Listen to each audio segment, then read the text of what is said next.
তো বক্ষব্যাধি বিশেষজ্ঞ আমাদের সাথে আছেন ডাক্তার মশিউর রহমান সুজন, সহকারী অধ্যাপক, জাতীয় বক্ষব্যাধি ইনস্টিটিউট ও হাসপাতাল। আপনাকে স্বাগত জানাচ্ছি আমাদের এই অনুষ্ঠানে। ধন্যবাদ। আমরা আজকে কথা বলতে এসেছি ফুসফুসের ক্যান্সার নিয়ে। আপনি ফুসফুসের ক্যান্সারের রোগী দেখছেন অনেক দিন ধরে। তো দেখা যায় যত ধরনের ক্যান্সার হয় আমাদের দেশ বা সারা বিশ্বে, সবচেয়ে বেশি মনে হয় এই রোগে মৃত্যু বেশি হয়। তো আপনার কাছে জানতে চাই আসলে চিত্রটি কীরকম, সারা বিশ্বে কীরকম, আমাদের দেশে কীরকম? ধন্যবাদ। আসলে ফুসফুসের ক্যান্সার এখন ব্যাপক হারে আমাদের দেশে দেখা যাচ্ছে। আসলে আমরা যে ধরনের রোগী পাই, বক্ষব্যাধি যে ধরনের রোগী, এর মধ্যে ফুসফুসের ক্যান্সার একটা অন্যতম রোগ। আমাদের দেশে যদি প্রিভিলেন্স বা ইনসিডেন্স যেটা আমরা বলি, এটা হলো 11 থেকে 25% পেশেন্ট, ক্যান্সারের পেশেন্ট হলো 11 থেকে 25% ফুসফুসের ক্যান্সারের পেশেন্ট।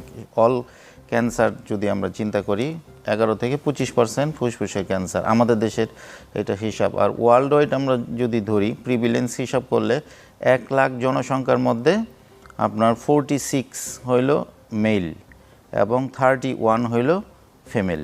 এটা হলো prevalence in world wide lung ক্যান্সারের প্রিভিলেন্স। তার মানে বলছেন যে ছেলেদের একটু বেশি হচ্ছে, মেয়েদের একটু কম হচ্ছে। তো আমাদের দেশে তো আমরা যখন দেখি ক্যান্সারের রোগী মনে হয় শুধু ছেলেদেরই হয়, মেয়েদের খুব একটা হয় না। আসলে কি তাই? না, আসলে ক্যান্সার ইকুয়ালি মেল ফিমেল দুইটা সেক্সই ক্যান্সার হতে পারে, লাং ক্যান্সার হতে পারে। তবে কিছু কিছু কারণের জন্য মেলে ক্যান্সারের প্রিভিলেন্সটা বেশি। তবে মেল ফিমেল দুই পিপলই এফেক্টেড হতে পারে লাং ক্যান্সারের মধ্যে। আরেকটি ধারণা আছে যে ক্যান্সার শুধুমাত্র যাদের বয়স বেশি বা 50 ঊর্ধ্ব তাদের ক্ষেত্রে বেশি হয়। ফুসফুসের ক্যান্সারের ক্ষেত্রে কি রকম ব্যাপারটি?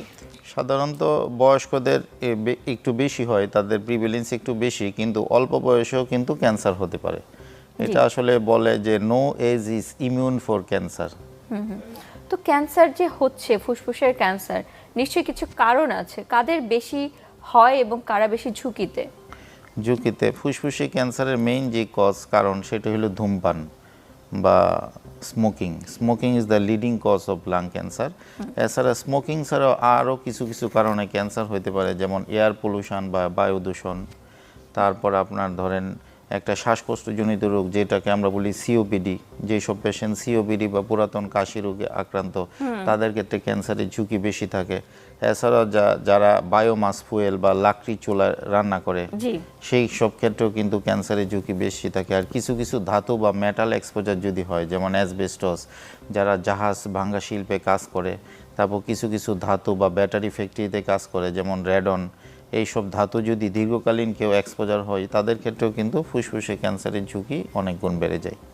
আচ্ছা, অনেকগুলো কারণ বললেন, কিন্তু আমাদের দেশে একটি ধারণা আছে যে শুধুমাত্র ধূমপানের কারণে ফুসফুসে ক্যান্সার হয়, এবং আমরা যখন রোগীদেরকে দেখছি যে না, অধূমপায়ীদের মধ্যেও হচ্ছে। তো এই ধরনের যে রিস্ক ফ্যাক্টর বা ঝুঁকির মধ্যে যারা কাজ করছে তাদের বাইরেও অনেকের হচ্ছে, তাদের পিছনে কি কোনো কারণ আছে যে কাদের এর বাইরেও হতে পারে? ফুসফুস ধূমপান হলো একটা লিডিং কজ, প্রধান কারণ লাং ক্যান্সারের বা ফুসফুসে ক্যান্সারে। তবে ফুসফুসে ক্যান্সার ছাড়াও আরও অন্যান্য কারণে ক্যান্সার হতে পারে। যেমন আমি একটা ধাতুর কথা বলছি, অ্যাসবেস্টস, যারা জাহাজ ভাঙ্গা শিল্পে কাজ করে, যেমন আমাদের দেশে সমুদ্র উপকূলীয় অঞ্চলে জাহাজ ভাঙ্গা একটা শিল্প আছে।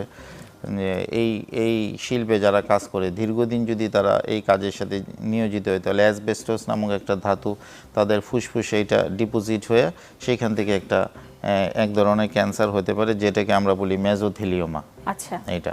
এছাড়া যারা সিওপিডির পেশেন্ট, তারপর যারা লাকড়ি চুলায় রান্না করে, অথবা বিশেষ কিছু আপনার ধাতু আছে বা মেটাল আছে, যেমন রেডন, যারা ব্যাটারি ফ্যাক্টরিতে কাজ করে বা কোনো মেটাল স্টিল ফ্যাক্টরিতে কাজ করে, তাদের ক্ষেত্রে যদি দীর্ঘকালীন ধাতু বা মেটালের এক্সপোজার হয়, সেক্ষেত্রেও তাদের ফুসফুসের মধ্যে বিভিন্ন স্ট্রাকচারাল বা কোষগত পরিবর্তনের মাধ্যমে সেখানে ক্যান্সার সৃষ্টি হতে পারে। আপনি বায়ু দূষণের কথা বলছিলেন, বায়ু দূষণ কিভাবে ক্যান্সার করছে?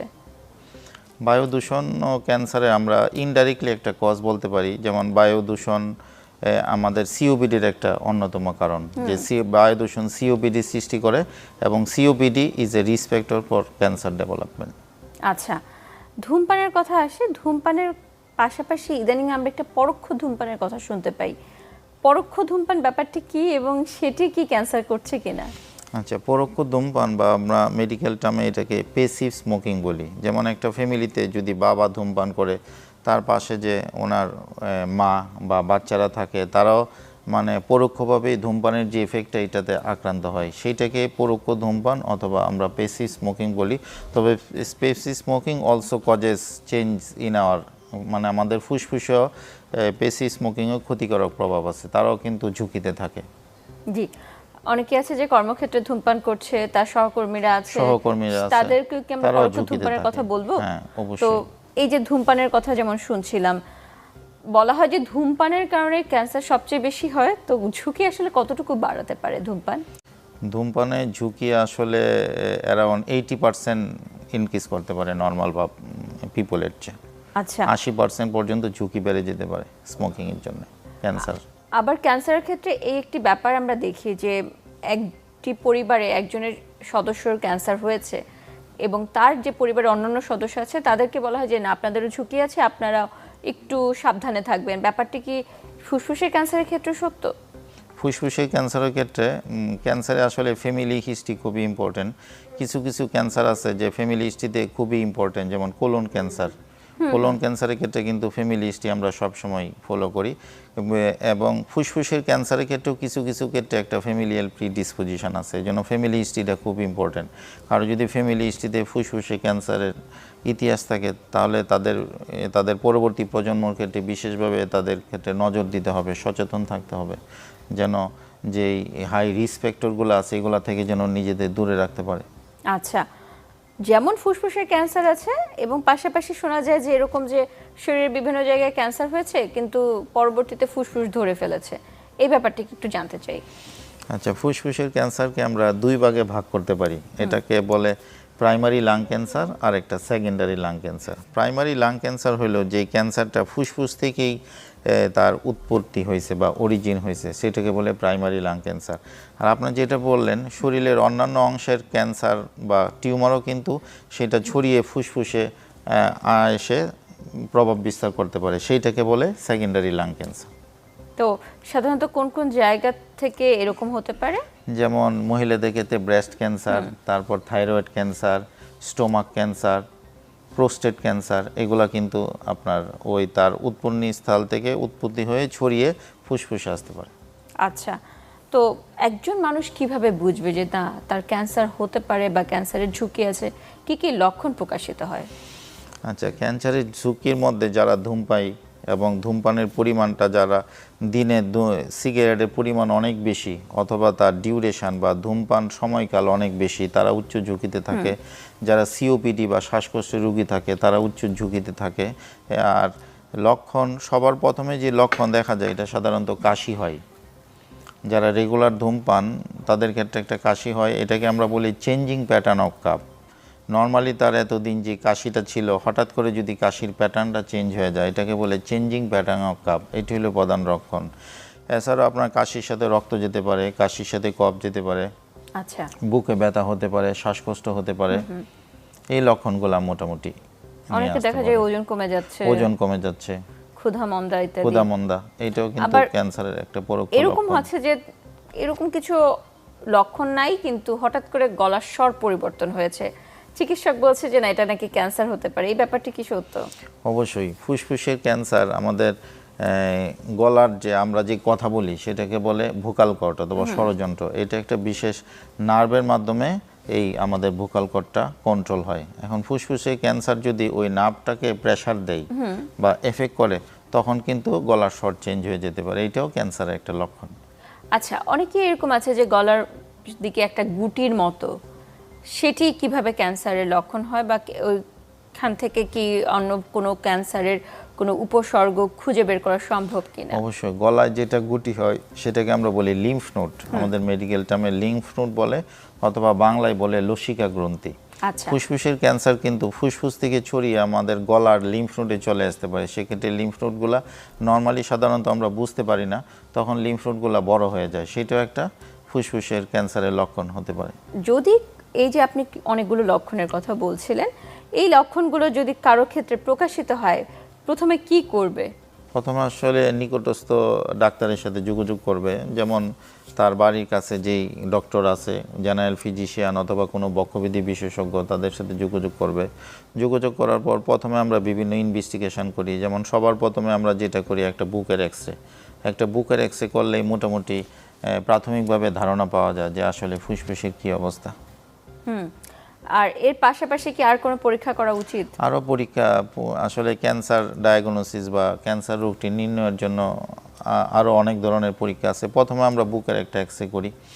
এক্সরে করার পর দেখি যে ফুসফুসে যদি ক্যান্সার হয়ে থাকে, তাহলে আমরা এক্সরের বিভিন্ন চেঞ্জ বা পরিবর্তন দেখে বুঝতে পারি যে টিউমারটা বা ক্যান্সারটা আসলে ফুসফুসের এই মাঝ বরাবর আছে, যেটাকে আমরা বলি সেন্ট্রাল লেশন, অথবা ফুসফুসের একটু পাশে আছে, যেটাকে আমরা বলি পেরিফেরাল লেশন। কোন ধরনের আছে, এটা কি মানে মাঝখানে আছে নাকি এক সাইডে আছে, এটা দেখা পরবর্তীতে আমরা ডিসিশন নিই কী পরীক্ষা করব। যেমন পরবর্তীতে আমরা সিটি স্ক্যান করি। সিটি স্ক্যান করার পর যদি দেখা যায় যে লেশনটা সেন্ট্রালি আছে অথবা বুকের মাঝখানে আছে, তখন আমরা বিশেষ একটা ক্যামেরা টেস্ট করি, যেটাকে বলে ব্রঙ্কোস্কোপি।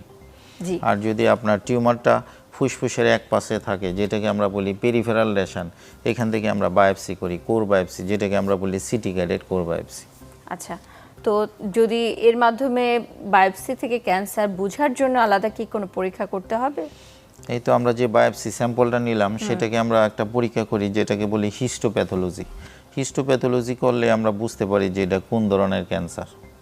এবং এখন আধুনিক মডার্ন নতুন আরেকটা পরীক্ষা বাহির হয়েছে, যেটাকে বলে আমরা বলি ইমিউনোহিস্টোকেমিস্ট্রি। আচ্ছা, আমরা যে বায়োপসি স্যাম্পলটা নিছি, সেটাকে আমরা আরেকটা পরীক্ষা করি, এটাকে বলে ইমিউনোহিস্টোকেমিস্ট্রি। এটা বললে স্পেসিফিক্যালি আরও বোঝা যায় যে আসলে কোন ধরনের ক্যান্সার, কোন টাইপ। এবং এই ইমিউনোহিস্টোকেমিস্ট্রির উপর নির্ভর করে আমরা নতুন একটা থেরাপিও দেই, যেটাকে বলে টার্গেটেড থেরাপি। আচ্ছা, অনেকগুলো পরীক্ষার কথা বললেন, কিন্তু দেখা যায় যে ক্যান্সার বিশেষজ্ঞের কাছে যখন যায়, তারা আরও অনেক ধরনের পরীক্ষা করে। কারো ক্ষেত্রে বলে পেট সিটি করতে হবে, কারো ক্ষেত্রে বলে অন্যান্য অঙ্গ প্রত্যঙ্গের সিটি স্ক্যান করতে হবে। এগুলো আসলে কতটুকু জরুরি? এগুলো আসলে ক্যান্সারের পুরো চিকিৎসায় একটা ভাস্ট ট্রিটমেন্ট। আপনি একটা ক্যান্সার রোগ ধরলেন, ফুসফুসে ক্যান্সার ডায়াগনোসিস করলেন, তারপর ডায়াগনোসিস করার পরেই হুট করে একটা চিকিৎসা দেওয়া যাবে না। এরপরে যেই আমাদের ব্যাপারটা আছে, সেটি হলো স্টেজিং। ক্যান্সারটা আসলে শুধু ফুসফুসের মধ্যে আছে নাকি ফুসফুসের চারপাশে বিভিন্ন অঙ্গে ছড়িয়ে গেছে, এটা আমাদের ধরতে হবে। এই যে প্রসিডিউরটা, এটা কি বলে স্টেজিং। এই স্টেজিংটা করানোর জন্য আসলে যারা ক্যান্সার বিশেষজ্ঞ বা অনকোলজিস্ট বা আমরা যারা চেস্ট স্পেশালিস্ট, তারা স্টেজিং করি। যেমন বুকের সিটি স্ক্যান করি, পুরো শরীরের একটা সিটি স্ক্যান করি, যেটাকে বলে পেট সিটি স্ক্যান। এছাড়া আলট্রাসোনোগ্রাফ করি, বোন স্ক্যান করি, মাথার সিটি স্ক্যান অফ ব্রেন করি, আর অন্যান্য পরীক্ষা করি। সবগুলো পরীক্ষার পর আমরা ক্যান্সারটা স্টেজিং করি, কোন স্টেজে আছে, তারপর ওই স্টেজ অনুসারে আমরা স্পেসিফিক ট্রিটমেন্টটা দিই। জি, তো এই যে বিভিন্ন জায়গায় ক্যান্সার হয়েছে, অনেক ক্ষেত্রে আমরা এরকম শুনি যে ক্যান্সারটি একটি জায়গায় আছে, কখনো শোনা যায় না একের অধিক জায়গায় আছে, কখনো বলে যে ছড়িয়ে গেছে। এই ব্যাপারটা যদি একটু আমাদের দর্শকের উদ্দেশ্যে বুঝিয়ে বলেন। এইটা হলো আপনার স্টেজিং। যেমন ক্যান্সারকে আমরা 4টা স্টেজে ভাগ করতে পারি। লাং ক্যান্সারকে স্টেজ 1, 2, 3, 4। যখন ক্যান্সারটা শুধুমাত্র ফুসফুসের মধ্যে থাকে, তখন এটাকে বলে স্টেজ 1। এবং যখন অল্প ছড়িয়ে যায়, স্টেজ 2, একটু বেশি হলে স্টেজ 3, এবং ফুসফুসের বাইরে যখন বিভিন্ন অঙ্গে ছড়িয়ে যায়, তখন এটাকে বলে স্টেজ 4, অথবা আমরা বলি মেডিকেলের ভাষায় মেটাস্টাসিস। আচ্ছা, এটা আসলে এর প্রগনোসিস কিন্তু খুবই খারাপ। যাদের যেসব রোগীদের ক্ষেত্রে ক্যান্সারটা শরীরের বিভিন্ন জায়গায় ছড়িয়ে যায়, ফুসফুস ছাড়া অন্যান্য জায়গায় ছড়িয়ে যায়, তাদের কিন্তু মানে লংজিভিটি বা বাঁচার হার খুবই কম, এবং এদের ক্ষেত্রে ট্রিটমেন্টের প্রগনোসিসও খুব খারাপ। আচ্ছা, তো সবাই তো চায় যে ট্রিটমেন্টটি অল্প সময়ের মধ্যে শুরু করা যায় এবং ক্যান্সারের ধরন অনুযায়ী শুরু করা যায়। এই অবস্থা তো যখন বায়োপসি করা হয়, বলা হয় যে এটি কখনো অ্যাডেনোকার্সিনোমা, কখনো অন্য কিছু নাম। এই যে বিভিন্ন ধরনের নাম, এগুলো আসলে কি? এগুলো আসলে আমরা যখন একটা বায়োপসি স্যাম্পল নেই, সেটা দুইভাবে নিতে পারি। সিটি গাইডেড কোর বায়োপসি করতে পারি, অথবা ব্রঙ্কোস্কোপির মাধ্যমে বায়োপসি করতে পারি। বায়োপসি করার পর যে আমরা টিস্যু বা ফুসফুসের যে অংশটা নিলাম, আমরা টিস্যুই বলি, এই টিস্যুটা আমরা স্লাইডে মাইক্রোস্কোপিতে বিভিন্ন স্টেনের মাধ্যমে পরীক্ষা করি। পরীক্ষা করার মাধ্যমে দেখা যায় যে ক্যান্সারের বিভিন্ন টাইপ আসলে আমরা বুঝতে পারি। ক্যান্সার বিভিন্ন ধরনের আছে ফুসফুসের, যেমন একটাকে বলে নন স্মল সেল ক্যান্সার, আরেকটাকে বলে স্মল সেল ক্যান্সার। এই নন স্মল সেলের মধ্যে আবার বিভিন্ন varieties, squamous cell carcinoma, adenocarcinoma, large cell carcinoma, small cell carcinoma. এই কার্সিনোমা কোন কোন ভ্যারাইটি, এইটা যখন আমরা নির্ণয় করি তখন আসলে এক একটা ক্যান্সারের ক্ষেত্রে আমরা পরবর্তীতে যে চিকিৎসাটা দিই কেমোথেরাপি, এক একটা ক্যান্সারের ক্ষেত্রে আসলে এক এক ধরনের কেমোথেরাপি দেওয়া হয়। এই জন্য এই হিস্টোপ্যাথোলজিক্যাল যে টাইপিং ক্লাসিফিকেশনটা এটা খুবই ইম্পর্টেন্ট ফর ট্রিটমেন্ট পারপাস। তো এই যে কয়েক ধরন আপনি বলছিলেন, এগুলোর মধ্যে কি ধরন অনুযায়ী চিকিৎসা বা ধরন অনুযায়ী রোগের প্রগনোসিসের কোনো ব্যাপার আছে কি? অবশ্যই ধরন অনুযায়ী চিকিৎসাও আলাদা, আবার প্রগনোসিসও আলাদা। যেমন ধরেন স্কোয়ামাস সেল কার্সিনোমা, এটাকে আমরা বলি রেডিও সেন্সিটিভ, এদের ক্ষেত্রে রেডিওথেরাপি দিলে খুবই ভালো ফলাফল পাওয়া যায়। আরেক ধরনের কার্সিনোমা যেমন এডিনো কার্সিনোমা, এদের ক্ষেত্রে আসলে রেডিওথেরাপি ভালো কাজ করে না, এদের ক্ষেত্রে ভালো কাজ করে কেমোথেরাপি। এই জন্য আসলে ট্রিটমেন্ট এবং প্রগনোসিস দুইটা ক্ষেত্রে কিন্তু ভালো ইনফ্লুয়েন্স আছে এই তো সবচেয়ে ক্লাসিফিকেশন। বেশি কোনটা হয়?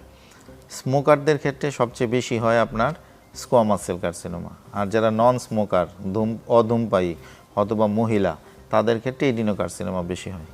আচ্ছা, আরও কিছু নাম আপনি বলছিলেন, তো সেই নামগুলোর ব্যাপারে একটু জানতে চাই যে লার্জ সেলের কথা, স্মল সেলের কথা, এগুলোর মধ্যে ট্রিটমেন্ট বা এই যে চিকিৎসা ব্যবস্থার মধ্যে কোনো পার্থক্য আছে? অবশ্যই পার্থক্য আছে। ধরেন স্মল সেল কার্সিনোমা এটা সবচেয়ে খারাপ। এই এই এই ধরনের এই ক্যান্সারটার সবচেয়ে খারাপ দিক হলো এইটা যখন ধরা পড়ে তখনই অলরেডি ছড়িয়ে যায় চারপাশে।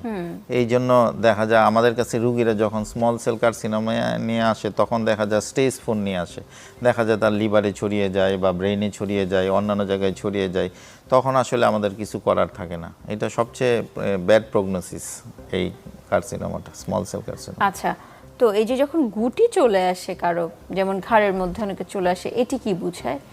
গুটি বুঝায় এটাও খারাপ লক্ষণ। গুটি বুঝায় মানে অলরেডি তার ক্যান্সারটা ফুসফুস থেকে ছড়িয়ে গলার লসিকা গ্রন্থি বা লিম্ফ নোডে চলে এসে, এটা আমরা স্টেজ যদি ধরি আমরা বলি যে কমপক্ষে স্টেজ 3B, তার মানে এটা বিয়ন্ড সার্জারি, অপারেশনের বাইরে চলে গেছে। আমরা সাধারণত স্টেজ A পর্যন্ত অপারেশন করি ফুসফুসের ক্যান্সার, আর স্টেজ 3B হইলে এটা ইনঅপারেবল কেস, মানে ইট ইন্ডিকেটস ব্যাড প্রগনোসিস। তো আপনি একটি কথা বলছিলেন ব্রঙ্কোস্কোপি। ব্রঙ্কোস্কোপি যখন এই পরীক্ষাটির কথা বলা হয়, আমরা সাধারণত দেখি আমাদের রোগীরা একটু ভয় পেয়ে যায়। তো সেই ভয়টি ভাঙাতে একটু জানতে চাই, এই পরীক্ষাটি আসলে কখন করতে হয়, কিভাবে করতে হয়?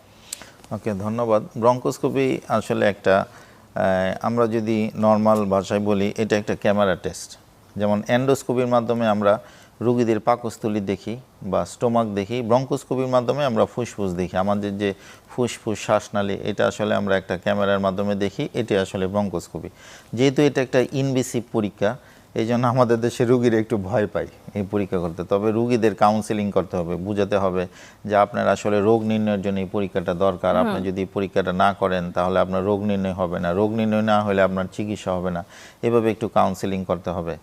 আর এইটা করার ক্ষেত্রে যে মেইন ইন্ডিকেশন, সাধারণত কোনো রোগীর যদি কাশির সাথে রক্ত যায়, সেটাকে আমরা যদি বলি হেমোপটাইসিস, এবং আমরা বুকের এক্সরে বা সিটি স্ক্যান করে যদি দেখি যে সাসপেক্টেড যে টিউমার বা ক্যান্সারটা বুকের মাঝখান বরাবর আছে, যেটাকে আমরা বলি সেন্ট্রাল রেশন, সেই ক্ষেত্রে আমরা ব্রঙ্কোস্কোপি ইন্ডিকেটেড।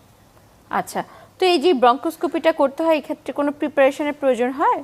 অবশ্যই প্রিপারেশনের প্রয়োজন হয়। ব্রঙ্কোস্কোপি করার আগে রোগীর কিছু স্ক্রিনিং প্রাথমিক টেস্ট করতে হয়, যেমন রোগীর ইসিজি করতে হয়, তারপর রোগীর মানে রক্ত পাতলা করার কোনো ওষুধ, মানে হার্টের কোনো ওষুধ খায় কিনা, যেমন ধরে নিকোসপিন, ক্লোপিডোগ্রেল, এই ধরনের কোনো ওষুধ খায় কিনা।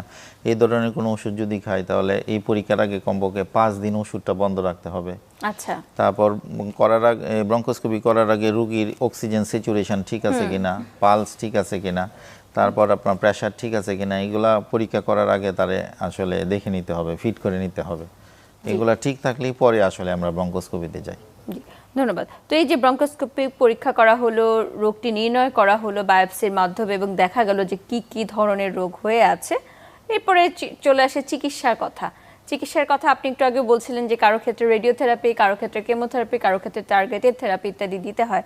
তো এই টার্গেটেড থেরাপি, রেডিওথেরাপির কথা একটু জানতে চাই, এগুলো আসলে কখন কিভাবে দিতে হয়? আচ্ছা, চিকিৎসাটা আমরা যদি গ্রসলি বলতে চাই, প্রথমে আমরা এটা কোন ধরনের টিউমার এটা নির্ণয় করলাম, যেটাকে বলে হিস্টোপ্যাথোলজিক্যাল টাইপিং। তারপর এই ক্যান্সারটার আমরা স্টেজিং করি। স্টেজ আমি বলছি 4টা স্টেজ, স্টেজ 1, 2, 3, 4। স্টেজ 3A পর্যন্ত যদি কোনো পেশেন্ট আসে তখন আমরা এটা সার্জারিতে চলে যাই। এটা সার্জিক্যালি অপারেবল কেস।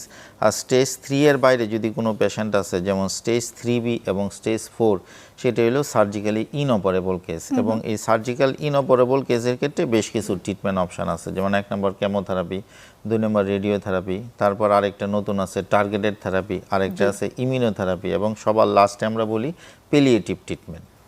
আচ্ছা, এই ট্রিটমেন্ট অপশনগুলো আমরা সাধারণত সার্জিক্যালি ইনঅপারেবল রোগীদের ক্ষেত্রে দিয়ে থাকি। তো এই যে টার্গেটেড থেরাপি বা ইমিউনোথেরাপি, এই দুটি শব্দ তো আমাদের দর্শকের কাছে নতুন, এগুলোর ব্যাপারে একটু জানতে চাই। আচ্ছা, এটা টার্গেটেড থেরাপি, ইমিউনোথেরাপি ক্যান্সারের একটা হাই লেভেলের একটা ট্রিটমেন্ট। এই থেরাপিগুলো দেওয়ার জন্য আমাদের যে বায়োপসি স্যাম্পল, হিস্টোপ্যাথোলজি করি, বায়োপসি স্যাম্পলের আরেকটা ফার্দার টেস্ট করতে হয়, যেই টেস্টটাকে বলে ইমিউনোহিস্টোকেমিস্ট্রি। এই ইমিউনোহিস্টোকেমিস্ট্রি করার পর আমরা স্পেসিফিক, আরও মোর স্পেসিফিক হই যে এটা কোন ধরনের টিউমার, এবং এই টিউমারের ক্ষেত্রে এই টিউমারের এগেনস্টে কোন ওষুধটা কাজ করবে। হাইলি স্পেসিফিক একটা ট্রিটমেন্ট। এটাকে বলে টার্গেটেড থেরাপি এবং ইমিউনোথেরাপি। যেমন নর্মাল কনভেনশনাল যে কেমোথেরাপি আছে, এটা যদি আমরা প্রয়োগ করি তাহলে রোগীদের ক্যান্সার সেলের সাথে সাথে তার শরীরে নর্মাল সেলেরও কিন্তু ধ্বংস করে। আচ্ছা, আর যেটা টার্গেটেড থেরাপি বা ইমিউনোথেরাপি, এটা স্পেসিফিক্যালি শুধুমাত্র ক্যান্সার সেলকে ধ্বংস করবে। মানে এটা মোর specific treatment for lung cancer, এবং এর সাইড ইফেক্টও অন্যান্য কেমোথেরাপির চেয়ে অনেক কম। আচ্ছা। আর এই যে ইমিউন থেরাপি, টার্গেটেড থেরাপি, এগুলোর ক্ষেত্রে আপনি বলছেন যে সাইড ইফেক্ট কম, কিন্তু তারপরেও তো অনেকে নিতে পারে না। এর পিছনে কি কোনো কারণ আছে যে কেন নিতে পারে না? এটা মেইনলি একটা কজ হলো হাই কস্ট। আচ্ছা, এটার দাম অনেক বেশি নর্মাল কেমোথেরাপির চেয়ে, এটা একটা কজ, এবং দীর্ঘকালীন খেতে হয়। এবং এটা একটা সুবিধা আছে, এটা ওরাল, বেশিরভাগ ড্রাগই কিন্তু ওরালি, এটা একটা সুবিধা যে মুখে খাওয়া যায়। ক্যান্সারের ক্ষেত্রে সবচেয়ে বেশি যে কথাটি শোনা যায় তা হচ্ছে এতে মৃত্যুর ঝুঁকি অনেক বেশি, কিন্তু ইদানিং চিকিৎসকরা বলছেন, আপনারা বলছেন যে না, মৃত্যুর ঝুঁকি বেশি হলেও এর চিকিৎসা যদি ঠিকমতো করা যায় তাহলে মৃত্যুর ঝুঁকি কমে আসে। সেই ব্যাপারে একটু জানতে চাই। ফুসফুসের ক্যান্সারের মৃত্যুর ঝুঁকি ফুসফুসের আসলে ক্যান্সার কত? যদি আমরা খুব প্রাথমিক পর্যায়ে ধরতে পারি, মানে আর্লি ডায়াগনোসিস যদি করতে পারি, আর্লি স্টেজের মধ্যে করতে পারি, এবং যদি আমরা অপারেশন করে ফেলতে পারি, ফুসফুসে যে টিউমারটা আছে এটা যদি কেটে আমরা ফেলে দেই, ফেলে দেওয়ার পর পোস্ট অপারেটিভ যদি আমরা কেমো দেই, ওই পেশেন্টগুলো কিন্তু অনেক দিন বাঁচে। তার 5 ইয়ার সার্ভাইভাল রেট নিয়ারলি মোর দেন 80%। আচ্ছা। আর কোনো পেশেন্ট যদি লেট ডায়াগনোসিস হয়, দেরিতে আসে, তার যদি ক্যান্সারটা বিভিন্ন জায়গায় ছড়িয়ে পড়ে, তাদের ক্ষেত্রে কিন্তু মানে প্রগনোসিস খুবই খারাপ, দেখা যায় ম্যাক্সিমাম 1 ইয়ার সার্ভাইভাল রেট। এই জন্য আমরা বলি যদি আর্লি ডায়াগনোসিস করতে পারি, আর্লি ডিটেকশন করতে পারি ক্যান্সারটা, সেক্ষেত্রে পেশেন্ট অনেক দিন বাঁচে এবং সুস্থ থাকে। জি, ক্যান্সারের ক্ষেত্রে তো একটি কথা প্রযোজ্য যে ক্যান্সারের লক্ষণগুলো সাধারণত প্রকাশিত হয় তখন ক্যান্সারটি আসলে অনেকটুকু ছড়িয়ে পড়ে। তো সেই ক্ষেত্রে যেমন আমরা অন্যান্য বিভিন্ন ধরনের ক্যান্সারের ক্ষেত্রে স্ক্রিনিং এর কথা শুনি, ফুসফুসের ক্যান্সারের ক্ষেত্রে এরকম কোনো স্ক্রিনিং পদ্ধতি আছে কিনা? ফুসফুসের ক্যান্সারের ক্ষেত্রে এমন স্ক্রিনিং পদ্ধতি আছে, যেমন আমরা স্ক্রিনিং হিসেবে আমরা 2টা পরীক্ষার কথা বলতে পারি, একটা বুকের এক্সরে, চেস্ট এক্সরে, আরেকটা নতুন পদ্ধতি, এটা অবশ্য বিদেশে অনেক আগে থেকে চালু, আমাদের দেশে এখনো চালু হয় না, এটাকে বলে লো ডোজ সিটি স্ক্যান। সাধারণত যারা ফুসফুসে ক্যান্সারের জন্য উচ্চ ঝুঁকির থাকে, যেমন যারা সিওপিডি রোগী, অথবা যারা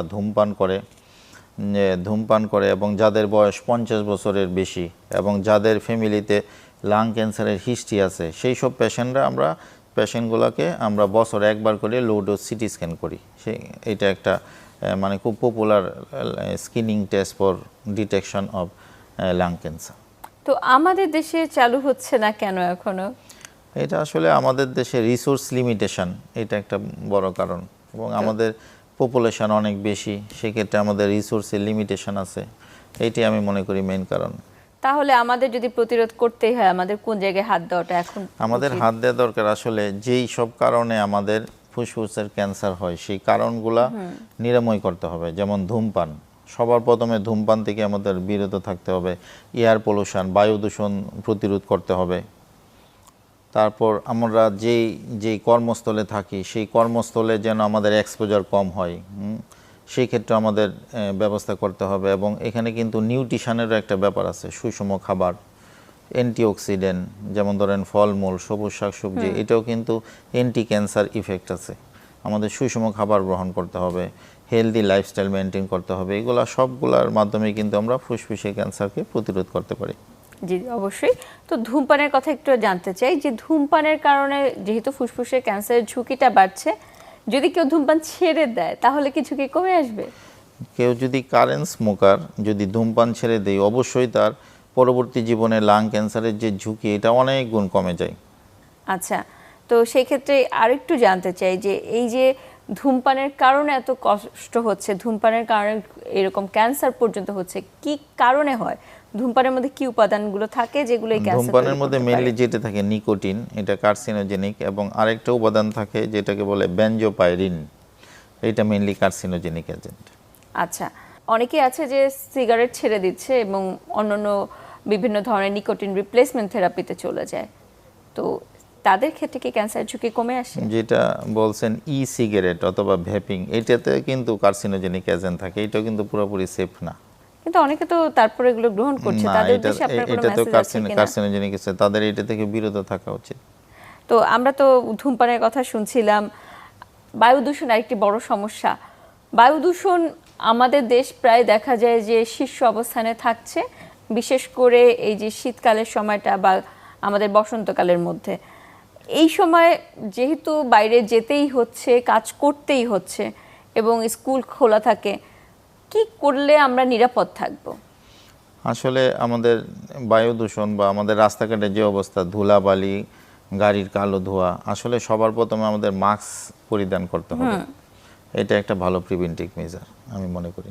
আর যদি এই ধূমপান বা এই বায়ু দূষণটা ঘরের মধ্যেও থাকে তাহলে আমরা কি করব?